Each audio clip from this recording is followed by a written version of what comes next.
Aucun fil barbelé, aucune caméra de vidéosurveillance ou d'agent de sécurité. Et pourtant, dans cette maison, située dans la banlieue de Valence, résident 9 délinquants mineurs. Cet établissement s'appelle un CEF, Centre éducatif fermé. C'est une alternative à l'incarcération. L'objectif de ce lieu est de travailler sur la personnalité des mineurs et leur éducation pour prévenir la récidive. On va leur apprendre un certain nombre de limites, de cadres, le respect de la loi, le respect des gens. Voilà, le respect, c'est un mot très fort au CEF. C'est ce qui permet de leur apprendre à s'inscrire dans une dynamique citoyenne et de trouver leur place dans la collectivité aussi. Une place qu'il est difficile de trouver pour la plupart de ces jeunes. Ils ont tous un passé de délinquants, vol, braquage, prise de stupéfiants. La plupart d'entre eux sont déjà passés par la prison.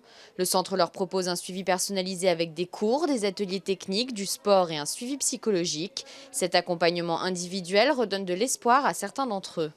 Ce qu'il y a de bien, c'est qu'à la fin du soir, ils peuvent trouver un stage, ils peuvent te trouver un appartement. D'autres ne croient pas à une possible réinsertion et ne veulent pas changer de mode de vie.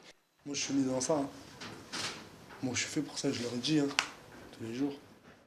Ces centres accueillent des mineurs avant leur jugement dans le cadre d'un contrôle judiciaire ou d'une peine avec sursis. Leur placement est d'une durée de 6 mois renouvelable une fois.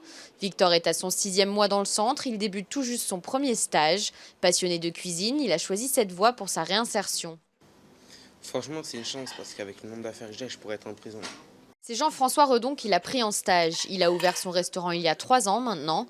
Pour ce professionnel de cuisine, il est important de tendre la main à ces mineurs souvent déscolarisés depuis la fin de l'école primaire. Son travail de formateur est basé sur la confiance. On n'aura jamais accordé de confiance avant.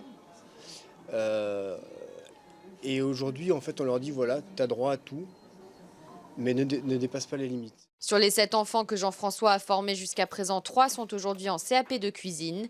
6 600 mineurs sont passés par l'un des 44 centres éducatifs fermés en France. Le gouvernement veut en créer 20 nouveaux d'ici 2015.